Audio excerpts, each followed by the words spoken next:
Hello. जी। आवाज आ रही है बेटा? जी। चलिए, आज से हम लोग थोड़ा केमिस्ट्री भी देख लेते हैं। ठीक है। तो आप केमिस्ट्री देख। केमिस्ट्री नहीं देखे हैं? आज कर लेते, केमिस्ट्री देख लेते केमिस्ट्री हैं। कर लेते। हाँ, पहले केमिस्ट्री कर लेते हैं, थोड़ा सा केमिस्ट्री कर लेते हैं। 2 दिन ये भी करना है ना, दो हम्म। दिन ये करेंगे, बाकी 3 दिन वो करेंगे। हाँ। जी। चलिए ठीक है, तो पहला पहला पहला चैप्टर क्या है आपका? Periodic table. पीरियोडिक टेबल में क्या करते हैं? जी। पीरियोडिक टेबल में क्या करते हैं? एलिमेंट्स ऑर्गेनाइज होता है उसके एटॉमिक, क्या कहते हैं, एटॉमिक नंबर के बेसिस पे, जिससे उससे हम लोग ऑर्गेनाइज को पता होता है, चलता है क्लासिफाई कि। किया जाता है। हाँ, उनके जी जी। कैरेक्टरिस्टिक के हिसाब से उनको क्लासिफाई किया जाता है ना। ये है ना हाँ। पीरियोडिक टेबल में। तो एलिमेंट्स क्या था, तो एलिमेंट्स क्या होता है आप जानते हैं? जी। क्या होता है? ज्यादा इसमें नहीं जाएंगे हम लोग। एलिमेंट जो होता है प्योर सब्सटेंस होते हैं, और वो एक टाइप के एटम से बने होते हैं। ठीक है। Pure substances metabolic only one है ना। और elements can not be hmm. Broken down into simpler, उससे एटम से ज्यादा सिंपल में उसको नहीं तोड़ा जा सकता है। तोड़ेंगे तो उसका नेचर चेंज चेंज हो जाएगा, इलेक्ट्रॉन प्रोटॉन न्यूट्रॉन में, है ना। फिर वो एलिमेंट्स नहीं रह जाएगा, है ना। जी। एलिमेंट्स एग्जाम्पल है पीरियोडिक टेबल में जितने भी सब एलिमेंट्स हैं। ठीक है। हम्म। एक्चुअली एलिमेंट्स क्या मैटर ही है ना, एक तरह का।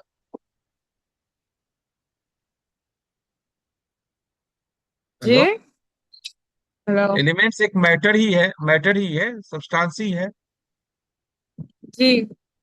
सब्सटेंस को हम दो तीन क्लास क्लासिफाई करते हैं, जानते हैं आप, प्योर सब्सटेंस और मिक्सचर में, है ना। जी। हेलो। हाँ।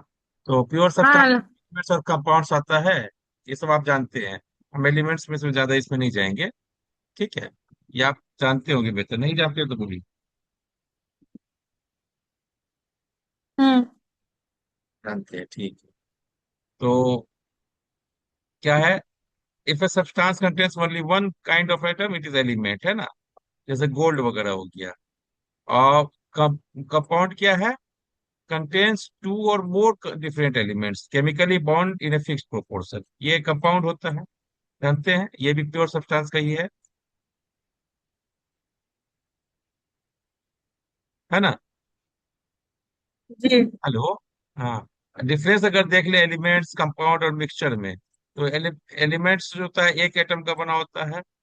कंपाउंड दो या दो से ज्यादा एलिमेंट्स के बने होते हैं, अलग अलग तरह के हम्म। एलिमेंट्स। ठीक है। दो या दो से ज्यादा इसके बने होते हैं, लेकिन वो केमिकली कंबाइंड होते हैं। अब मिक्सचर को होता है, दो या दो से ज्यादा सब्सटेंस फिजिकली मिक्स्ड होता है, मतलब उसको अलग किया जा सकता है फिजिकल मीन्स से, विदाउट एनी केमिकल प्रोसेस, है ना। है ना। जी। चलिए, ये प्योर सब्सटेंस होता है दोनों, एलिमेंट्स और कंपाउंड। और इसको केमिकल इससे नहीं तोड़ा तोड़ा जा सकता है, इसको केमिकल मीन से तोड़ा जा सकता है, और इसको फिजिकल मीन से सेपरेट किया जा सकता है। ये आप जानते हैं सब, ठीक है। आगे चले। हाँ। एटम्स मॉलिक्यूल्स जो है ब्लू प्रिंट होता है मैटर का, होता है ना। जी। एटम क्या होता है? एक मैटर का सबसे छोटा पार्ट, सबसे छोटा पार्टिकल जो होता है। The smallest particle of an element, है ना। हम्म। एलिमेंट का ना, जिसको फर्दर कोई केमिकल प्रोसेस से नहीं तोड़ा जा सकता है। ठीक है। यही है ना। और इसमें बना होता है, आपको मालूम है, ये आपको पता है, न्यूक्लियस होता है, उसके चारों तरफ ऑर्बिटल्स में इलेक्ट्रॉन चक्कर लगाते रहते हैं। आपके न्यूक्लियस में प्रोटॉन्स और न्यूट्रॉन्स होता है, और ऑर्बिटल्स में इलेक्ट्रॉन्स होते हैं। प्रोटॉन्स पॉजिटिवली चार्ज होता है, न्यूट्रॉन्स न्यूट्रल होता है, और इलेक्ट्रॉन नेगेटिवली चार्ज होता है, पता है आपको।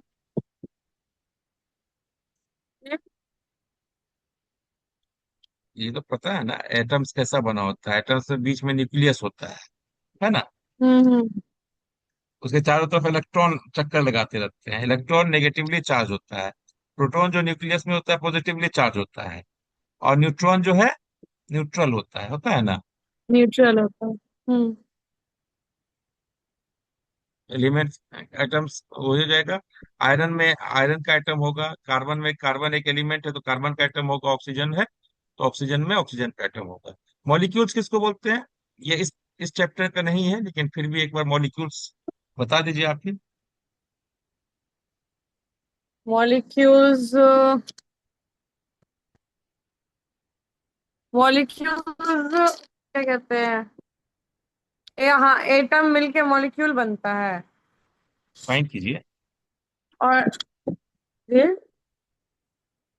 Molecules are smallest part of any compound, which are made up of two or more atoms by joining together with chemical bonds, है ना।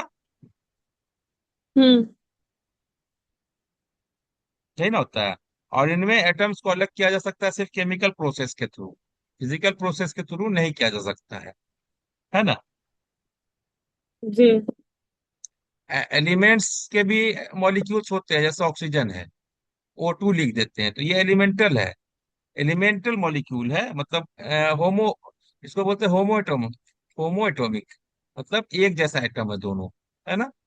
तो ये एलिमेंट्स में जैसे हम्म। हाइड्रोजन, ऑक्सीजन, क्लोरीन, है ना, इन सब में आपके नाइट्रोजन N2 होता है ना, फॉस्फोरस Fe4 होता है ना। हम्म। है कि- ठीक है। आप लॉ ऑफ केमिकल कॉम्बिनेशन जानते हैं? दो तरह का होता है लॉ ऑफ केमिकल कॉम्बिनेशन।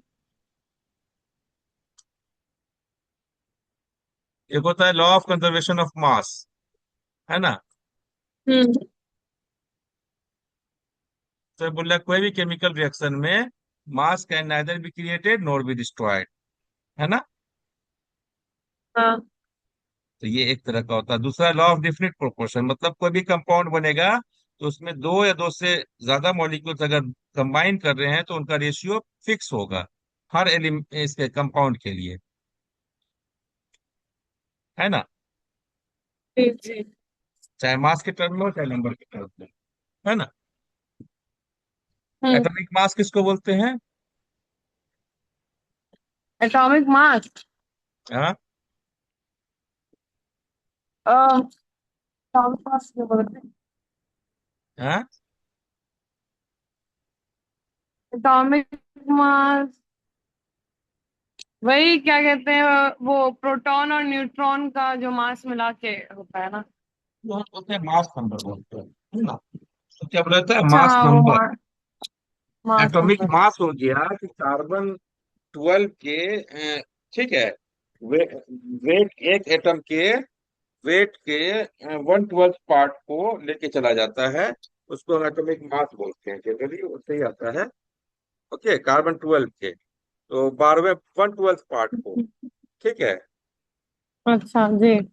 उसको उसको एटॉमिक मास यूनिट में डिनोट किया जाता है ना, क्योंकि बहुत छोटा होता है ना। जी। और एटॉमिक नंबर किसको बोलते हैं? एटॉमिक नंबर ये क्या कहते हैं, number of proton. Number of protons present in any atom is known as its atomic अच्छा। नंबर, ठीक है। आयंस और हम्म। वैलेंसी जानते हैं? Ions and valency. हाँ, आयंस। अच्छा। आयंस किसको बोलते हैं?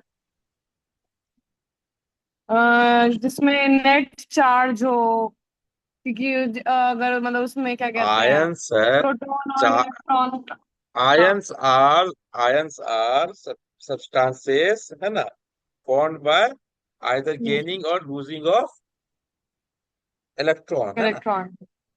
जी। ठीक है। और हम्म। जितना इलेक्ट्रॉन मतलब वो गेन या कम्प्लीटली लूज पॉजिटिव करेगा। हो गया। वैलेंसी किसको बोलते हैं? Combining capacity of an atom. Combining capacity. और वैलेंस इलेक्ट्रॉन किसको बोलते हैं? आउटर मोस्ट शेल में जो इलेक्ट्रॉन प्रेजेंट होता है।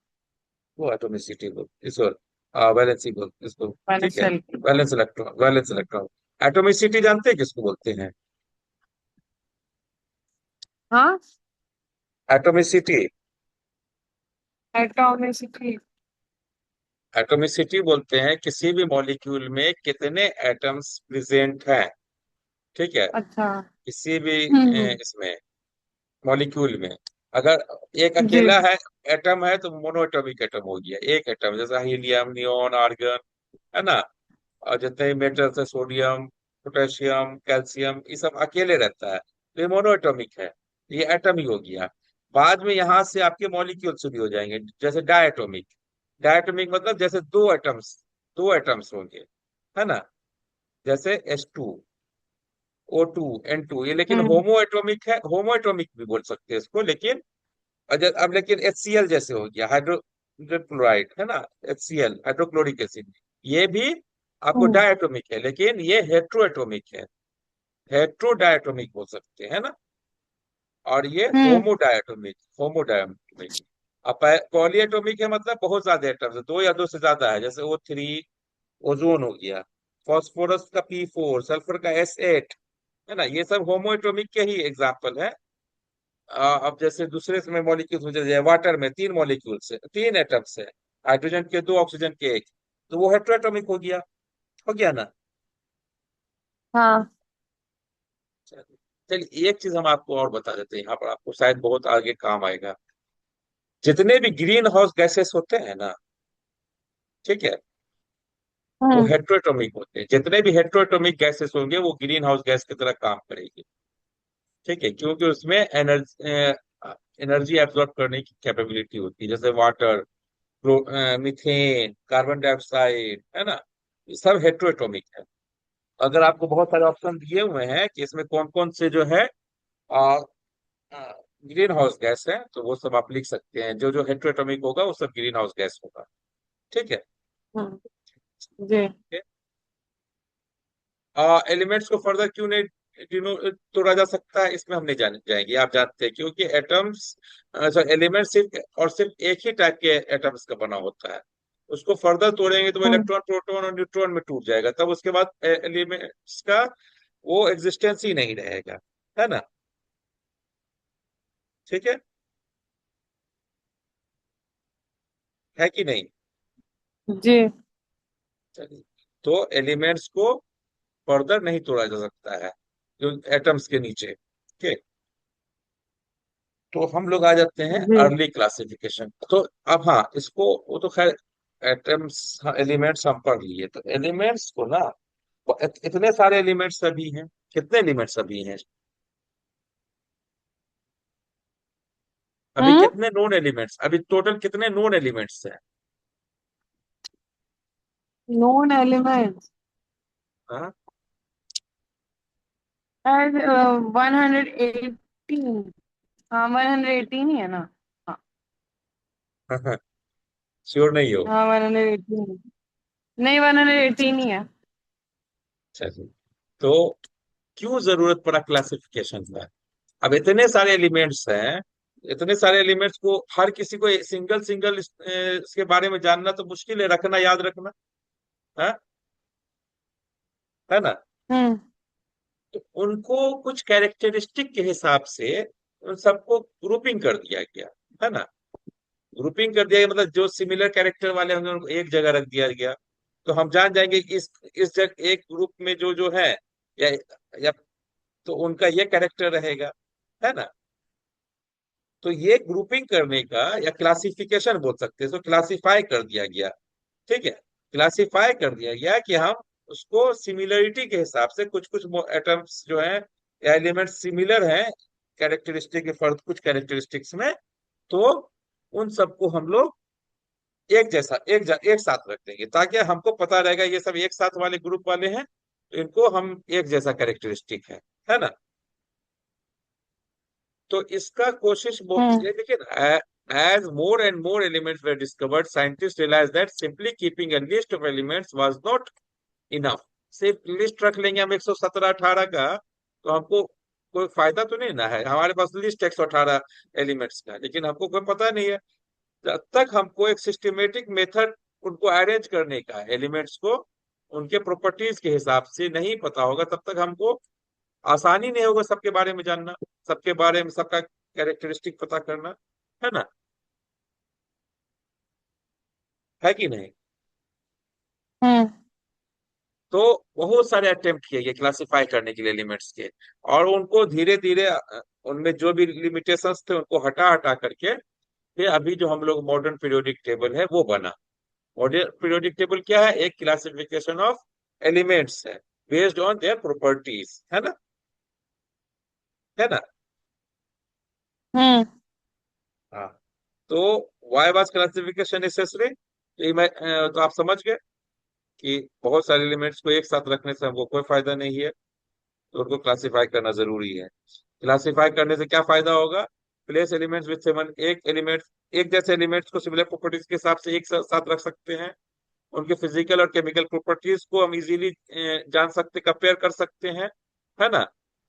उनका रेगुलर पैटर्न और हाँ। प्रॉपर्टीज हम जान सकते हैं।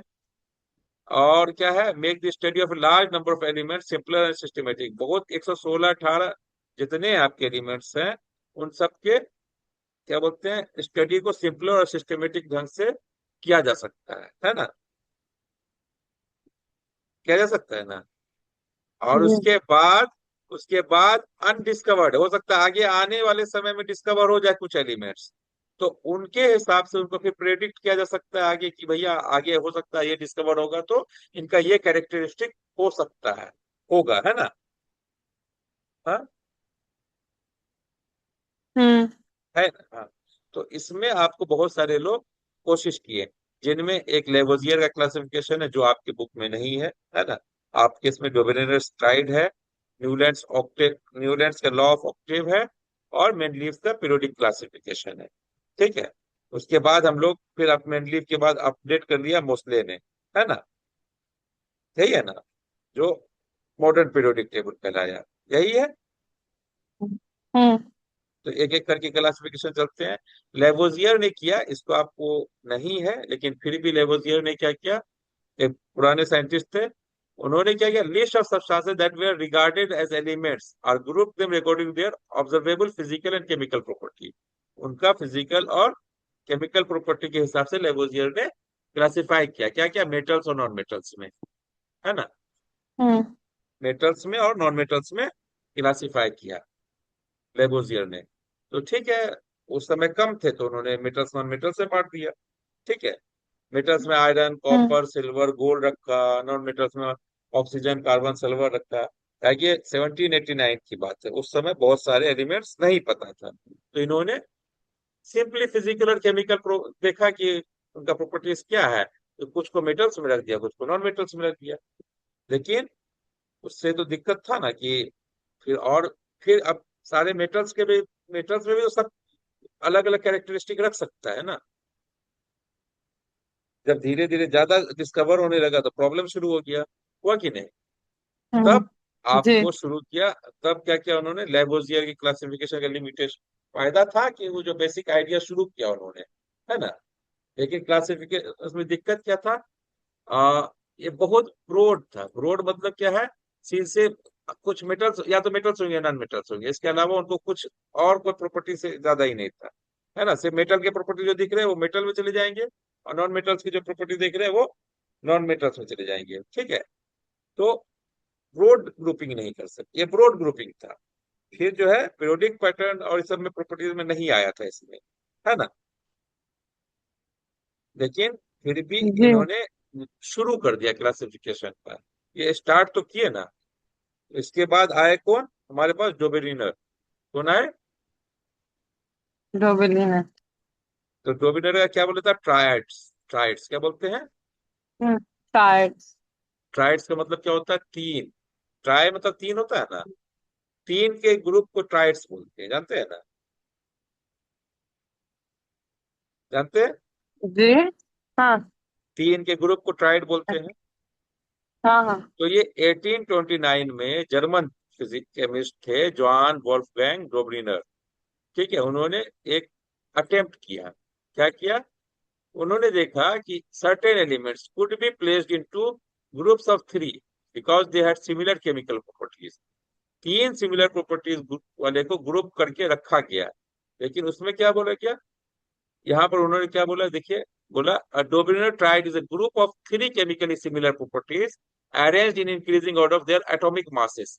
अगर तीन तीन सिमिलर कैरेक्टरिस्टिक रखने, केमिकली सिमिलर एलिमेंट्स को उनके मॉलिक्यूलर वेट के हिसाब या मॉलिक्यूलर एटॉमिक मास के हिसाब से हम अरेंज करें, तो क्या बोलते हैं कि atomic mass of the middle, मतलब तीन हम रखे, मान लीजिए लिथियम है ना, सोडियम है और पोटेशियम है, ठीक है। हम ये मत जाइए इसके, इसका एटॉमिक मास कितना हो जाएगा, ठीक है।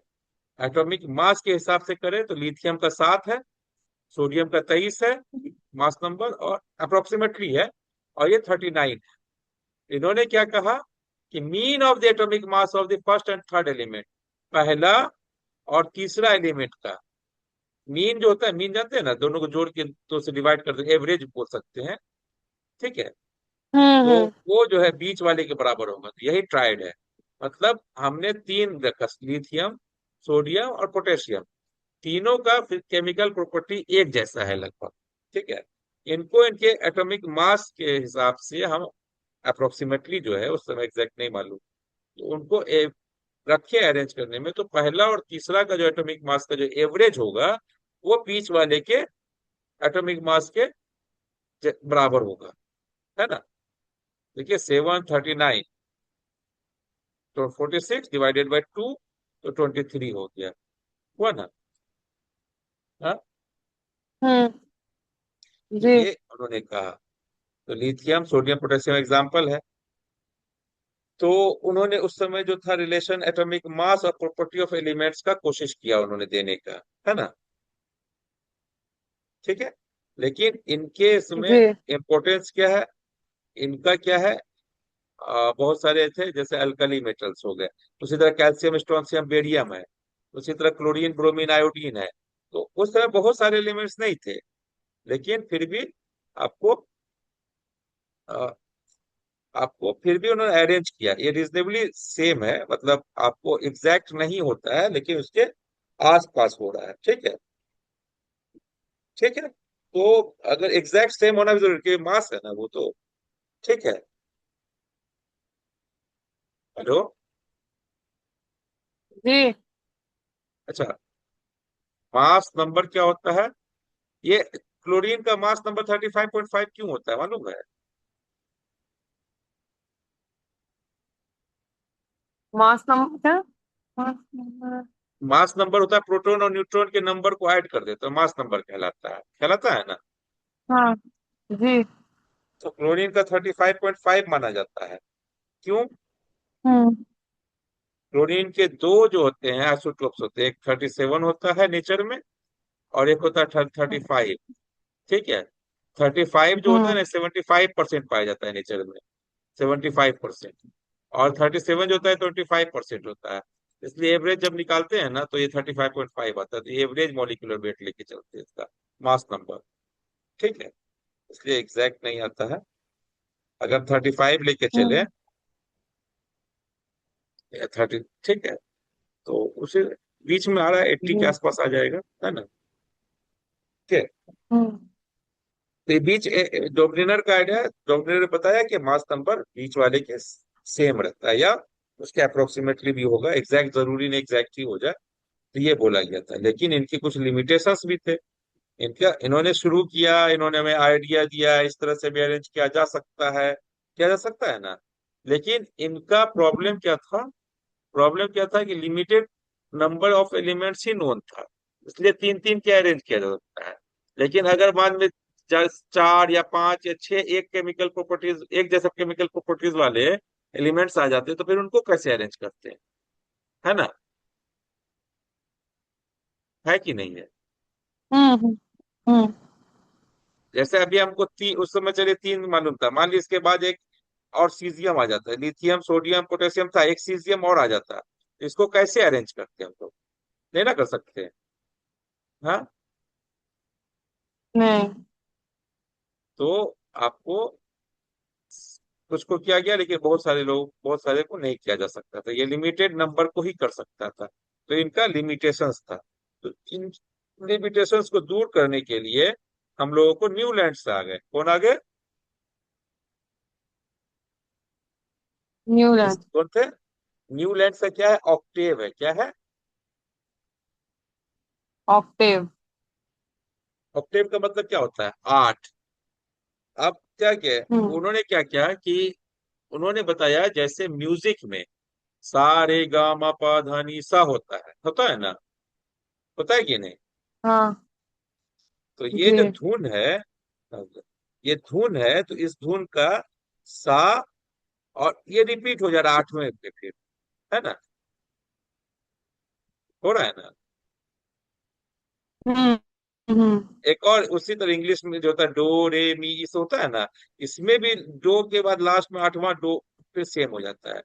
तो यही पीरियोडिक प्रॉपर्टी बोला है कि इसी तरह से आठ, जैसे हमारे म्यूजिक में होते हैं, आठवां जो है आपका ट्यून सेम होता है पहले के, उसी तरह अगर हम एलिमेंट्स को उनके मॉलिक्यूलर वेट के हिसाब से अरेंज करते जाएं, मॉलिक्यूलर मास के हिसाब से, तो हर आठवां एलिमेंट जो है पहले एलिमेंट्स के आपको सेम रखेगा। ठीक है? क्या होगा? एक दो तीन चार पाँच छह सात फिर आठ, है ना? ठीक है।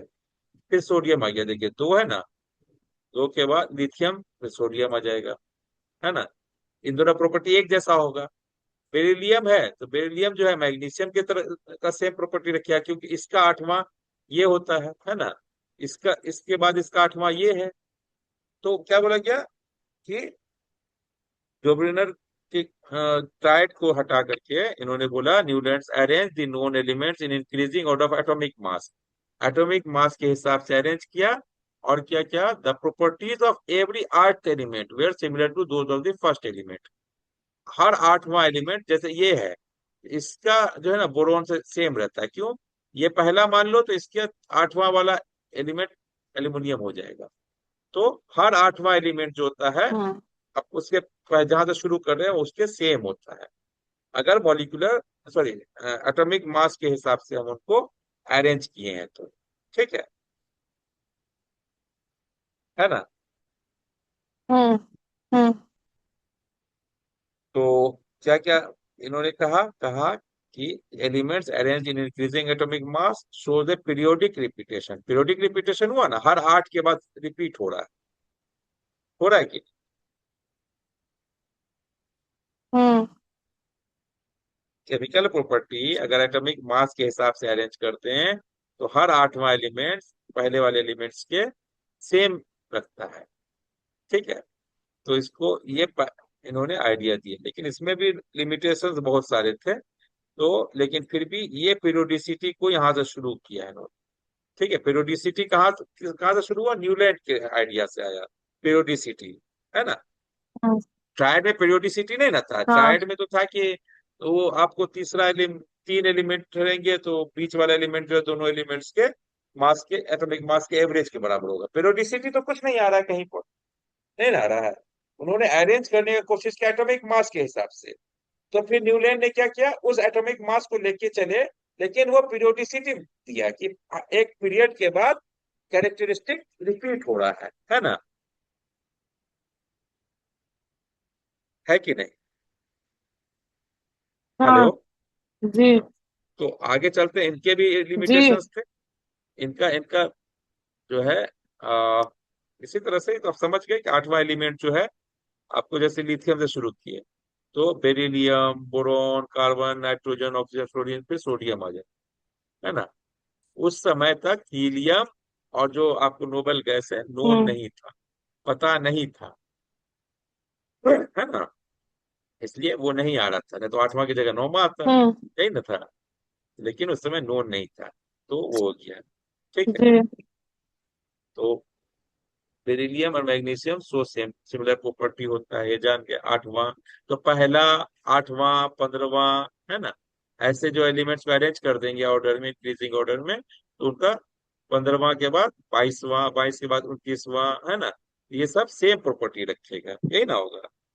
अगर सेकंड लेके चलेंगे, सेकंड, नाइन्थ, 16th, यही ना? हम्म।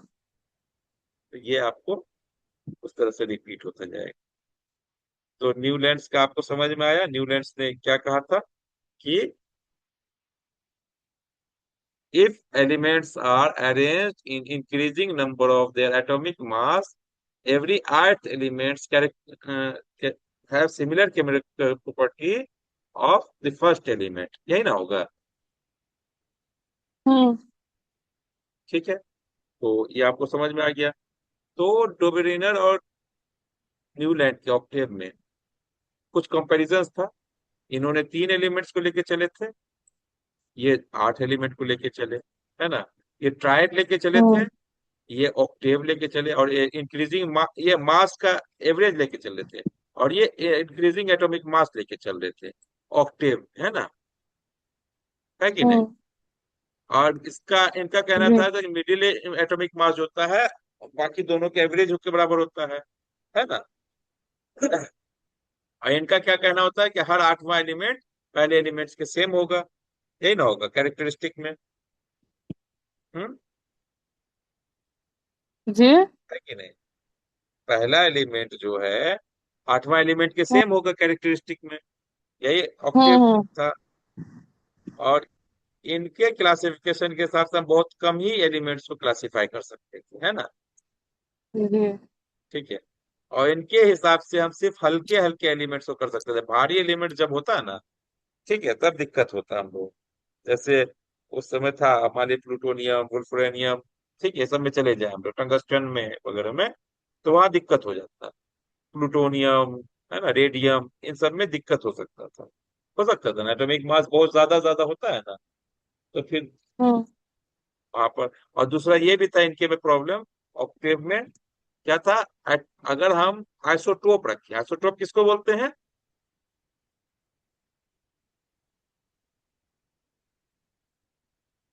Same element isotope. का हाँ एटॉमिक नंबर सेम हो लेकिन ना एटॉमिक मास सेम हो अलग लेकिन अलग हो। मास में। हाँ, अलग अलग। मास अलग अलग हो, तब कैसे अरेंज करेंगे उनको हम, हाँ। वो हम्म। कहाँ जाएगा, वो तो मास के हिसाब से वो भी आ जाएगा। क्लोरीन का 2 है, हम्म। क्लोरीन का 35 भी होता है, 37 भी होता है, तो हम क्लोरीन को कहाँ रखेंगे, हाँ, 35 की जगह की जी। 37 की जगह पे, है ना। तो ये वाला प्रॉब्लम भी था उनको, लेकिन कम वाला था तो ठीक था। तब ये सब प्रॉब्लम को हटाने के लिए हमारे पास आ गए कौन, मेंडलीव। कौन थे आ गए, डिमिट्री मेंडलीव। इन्होंने क्या कहा कि हम एटॉमिक मास को नहीं लेके चलेंगे, हम क्या करेंगे, एटॉमिक मास एटॉमिक को नंबर लेकर। को लेके, एटॉमिक नंबर हाँ, को लेके चलेंगे। नंबर करें। ठीक है, नहीं नहीं फिजिकल क्या, नहीं नहीं, ये इन्होंने भी मास ही लेके चला था, ये भी मास के ही अच्छा। लेके चले थे, है ना। हम्म। बाद में मोस्टली ने उसको चेंज किया था, एटॉमिक मास को ही लेके चले। लेकिन पेरियोडिसिटी इनको इन्होंने क्या कहा, इन्होंने टेबल बना दिया, पीरियोडिक लॉ दे दिया इन्होंने। पीरियोडिक लॉ दिया क्या क्या, physical and chemical properties of elements are periodic functions of their atomic weight. Atomic weight का पीरियोडिक फंक्शन होता है, मतलब एटॉमिक वेट के हिसाब से अरेंज करेंगे, ठीक है। और this repetition is called periodicity. एक पीरियड बना दिया उन्होंने, ठीक है, elements and increasing in atomic mass कर दिया उन्होंने, और उसके बाद सिमिलर को एक जैसा कर दिया, एक साथ रखने की कोशिश किया। तो जब इन्होंने बनाया तो ऐसे बनाया, उस समय सिर्फ 63 एलिमेंट्स नोन थे, है ना, कितने थे, हेलो,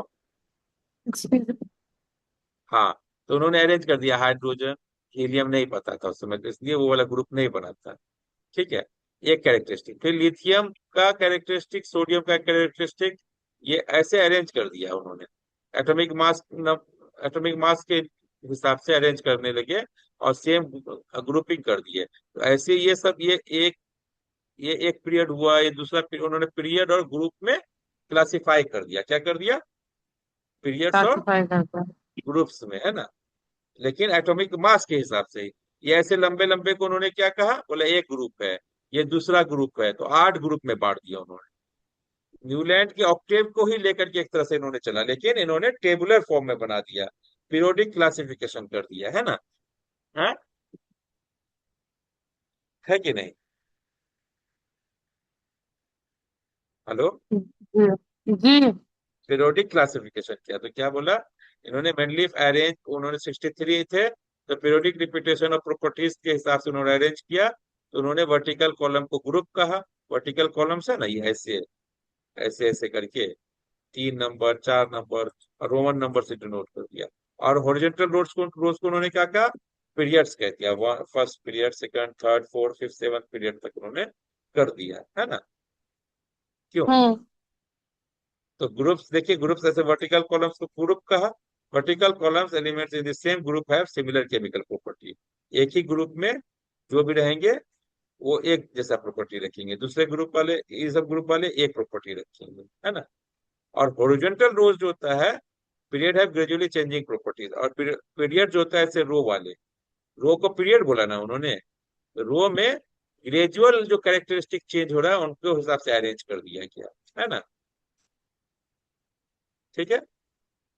जी। तो इन्होंने ग्रुप और पीरियड्स का इन्होंने आइडिया लाया। उन्होंने क्या किया, elements having similar chemical properties were generally placed in same group, है ना। ठीक है।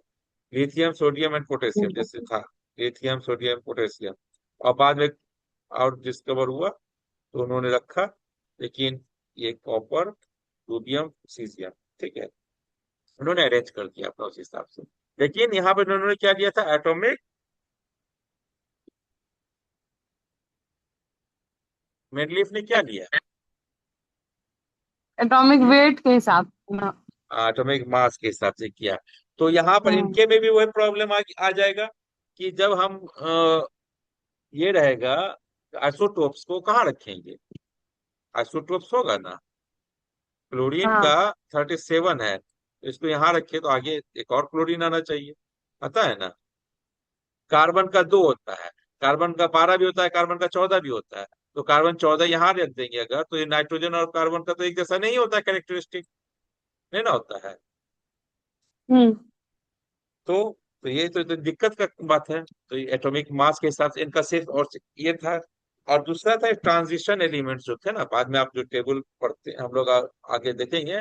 ट्रांजिशन एलिमेंट्स उस समय नोन था कुछ, लेकिन उनको उन्होंने क्लासिफाई एक जैसा कर दिया, कुछ कुछ एलिमेंट्स को एक ही ग्रुप में रख दिया हो, है ना, एक ही साथ रख दिया। जैसे आयरन, कोबाल्ट, निकल और कॉपर, इनको एक साथ रख दिया, कॉपर यहाँ भी रख दिया और कॉपर को यहाँ भी डाल दिया। ठीक है। तो ये सब एम्बिग्यूटी आ गया। एम्बिग्यूटी मतलब कुछ प्रॉब्लम हुआ ना इसमें कि हम कुछ एलिमेंट्स यहाँ भी रख सकते हैं, कुछ एलिमेंट्स वहां रख सकते हैं, तो ये ऐसा क्लासिफिकेशन तो अच्छा नहीं है ना, एम्बिगुअस होना। हाँ, ये उनका प्रॉब्लम था। उन्होंने सुनो, मेंडलीफ ने, दिमित्री मेंडलीफ जो रशियन साइंटिस्ट थे, उन्होंने उस समय 63 एलिमेंट्स नोन थे। उन्होंने क्या किया, पीरियोडिक रिपीटेशन के हिसाब से एटॉमिक मास को अरेंज किया, और जो एक जैसे कैरेक्टरिस्टिक वाले एलिमेंट्स थे तो एक साथ रखे, एक ग्रुप में रखे, है ना। वर्टिकल कॉलम को ग्रुप बोलते हैं, हॉरिजॉन्टल रोज को हम लोग पीरियड्स बोलते हैं, जो इन्होंने किया है ना, हम्म। मेडलीफ का। तो मेंडलीफ का क्या हो गया, ऐसे इन्होंने किया। और उन्होंने गैप्स भी छोड़ दिए, जो उस समय एलिमेंट्स नहीं थे उनके लिए, नोन नहीं थे उनके लिए गैप छोड़ दिए कि यहाँ पर अभी नोन नहीं है लेकिन नोन होगा, है ना। ये उनका अच्छा था हम्म। कि भैया जो सिमिलर प्रॉपर्टी वाले हैं लेकिन इसके सिमिलर प्रॉपर्टी वाला अभी नोन नहीं है, तो वहां पर गैप छोड़ दिया। बाकी एक जैसे को एक साथ रखा कॉलम। 63 था जैसा, अभी तो 118 है, मान लीजिए डबल हो गया लगभग ना, डबल से थोड़ा सा कम हुआ, तो है कि नहीं। हम्म। तो उन्होंने जो अननोन था उनके लिए नाम भी देना शुरू किया। ठीक है। he predicted existence of undiscovered element, उन्होंने अनडिस्कवर्ड एलिमेंट का भी एग्जिस्टेंस माना। एटॉमिक मास के हिसाब से, अप्रोक्सीमेट एटॉमिक मास के हिसाब से उनका नाम भी दिया उन्होंने कुछ। क्या नाम दिया बताते हैं, फिजिकल प्रॉपर्टीज, वैलेंसीज और कंपाउंड्स के हिसाब, फॉर्मूला में जो कंपाउंड आ रहा है उनको करके स्टडी किया। उन्होंने क्या किया कि इस जैसे यहाँ पर मान लो नाम नहीं मिला, यहाँ पर इन्होंने नाम रखा कुछ। नाम क्या रखा, तो नाम में एका टर्म कर दिया। एका मतलब वन होता है पर्सियन में, पर्सियन ने, सॉरी, संस्कृत में, संस्कृत का एका टर्म लिया, एका मतलब वन। तो वन का मतलब क्या हुआ, एका बोरोन। एका बोरोन यहाँ पर 44 आ गया यहाँ पर एल्युमिनियम के बाद, तो उसको नाम दिया एका बोरोन। बाद में वो स्कैंडियम हो गया। एका एल्यूमिनियम, एल्यूमिनियम के एक यहाँ के इसके बाद वाला एका एल्यूमिनियम, ठीक है। तो वो आपको गैलियम हो गया, है ना। एका सिलिकॉन, सिलिकॉन के बाद एका जर्मीनियम है आपको। जर्मीनियम उस समय नोन नहीं था, फिर बाद में नोन हो गया, ठीक है। तो हम्म। इस तरह से उन्होंने अननोन एलिमेंट्स जो उस समय नहीं भी मालूम था, उनका एटॉमिक मास भी प्रेडिक्ट किया कि ये होगा लगभग, और इनका ऐसा नाम उन्होंने दे दिया था। बाद में वो नाम जो डिस्कवर हुआ उसके हिसाब से उसका नाम दिया गया। तो एका टर्म लगा करके उन्होंने अननोन वाले का भी आइडिया दिया, ठीक है। तो लेकिन मेंडलीव के पीरियोडिक टेबल में कुछ प्रॉब्लम था, है ना। कुछ प्रॉब्लम था कैसे? एक है पोजीशन ऑफ हाइड्रोजन। हाइड्रोजन को आप कहाँ रखिएगा, बताइए। हाइड्रोजन सोडियम की तरह तो है नहीं, वो गैस है। वो नॉन मेटल है, ये मेटल है। तो आप उसी वाले पीरियड में इसको रख रहे हैं जिसमें सोडियम और लिथियम को रखे हैं, है ना। उसी पीरियड में रखे हैं हम्म। ना। तो ये तो प्रॉब्लम है कि नहीं, कि प्रॉपर्टी तो नहीं जी। मिल रहा है इनका, हाइड्रोजन का जो बाकी लिथियम सोडियम पोटेशियम से तो मिल नहीं रहा है। लेकिन उनको यहाँ क्यों रखा गया? उनको अगर यहाँ पर अभी रखेंगे तो यहाँ पर इनका हाइड्रोजन का जो फ्लोरीन से भी नहीं मिलता है, क्लोरीन फ्लोरीन से भी नहीं मिलता है, ठीक है, हम्म। कैरेक्टरिस्टिक। तो यहाँ भी नहीं रख सकते, तो कहाँ रखा जाए हाइड्रोजन को? उन्होंने रख तो दिया, लेकिन यहाँ पर कैरेक्टरिस्टिक तो मिल नहीं रहा था, है कि नहीं, हम्म। है। तो कहाँ रखा जाए, तो इसका एक प्रॉब्लम था इनके इसमें। दूसरा था पोजीशन ऑफ आइसोटोप्स। आइसोटोप्स को कहाँ रखा जाए? जैसे पता है ना, क्लोरीन का 35 भी होता है मास, एटॉमिक मास, और 37 भी होता है। तो आप कहाँ रखिएगा क्लोरीन को? क्लोरीन को कहाँ रखिएगा? 35 में रखिएगा कि 37 में रखिएगा? हाँ, यहाँ भी तो आ सकता था। हम्म। तो क्लोरीन को दो जगह भी रख सकते थे। तो ये भी एक एम्बिग्यूटी आ गया, दिक्कत हो गया, मेंडलीव के टेबल में एक लिमिटेशन हो गया, है ना। हम्म। एनोमेलस पेयर ऑफ एलिमेंट्स, कुछ एलिमेंट्स अलग अलग है लेकिन उनके एटॉमिक मास सेम है ना। इसको बोलते हैं क्या है? जी। आइसोटोप्स, आइसोबार्स बोलते हैं, है ना। आइसोटोप्स का उल्टा 112। आइसोबार्स। तो आइसोबार्स को हाँ। कहाँ रखिएगा? तो मॉलिक्यूलर वेट तो सेम आ रहा है, तो आइसोबार को कहाँ रखिएगा? जैसे टेल्यूरियम है, आयोडीन है, लगभग सेम है, 127 के आसपास है। तो कहाँ रखेंगे इसको? इन दोनों को एक साथ रखेंगे तो एक कैरेक्टरिस्टिक तो है हेलो। नहीं एक जैसा। Hello, hello. आवाज आ हेलो। रही है? आवाज नहीं आ जी रही है? अंकल, ये बोल रहे थे क्या हाँ। कि नानू जा रहे हैं, नानू आए हुए थे ना, जा रहे 2 मिनट मिल के आते हैं ना। अच्छा ठीक ठीक, कल करते हैं फिर तो, चलिए ओके। इतना समझ कोई गया नहीं, ना बस मिल लिमिटेशन के आते हैं, मेंडलीव जा का? ही रहे हैं। नहीं नहीं नहीं नहीं, मेंडलीव का समझ गए ना, कल से हम लोग नया मॉडर्न में आएंगे फिर तब, ठीक है। अच्छा अच्छा। कल से यहीं से ठीक। करते हैं फिर, हमको हमको भी कुछ काम कर देते हैं, ठीक है। अच्छा अच्छा, ठीक। ठीक है, इतना समझ गए ना? ठीक। हम्म। ठीक ठीक, ओके ओके बेटा, ओके, अल्लाह ठीक है, हाफिज़। अल्लाह हाफिज।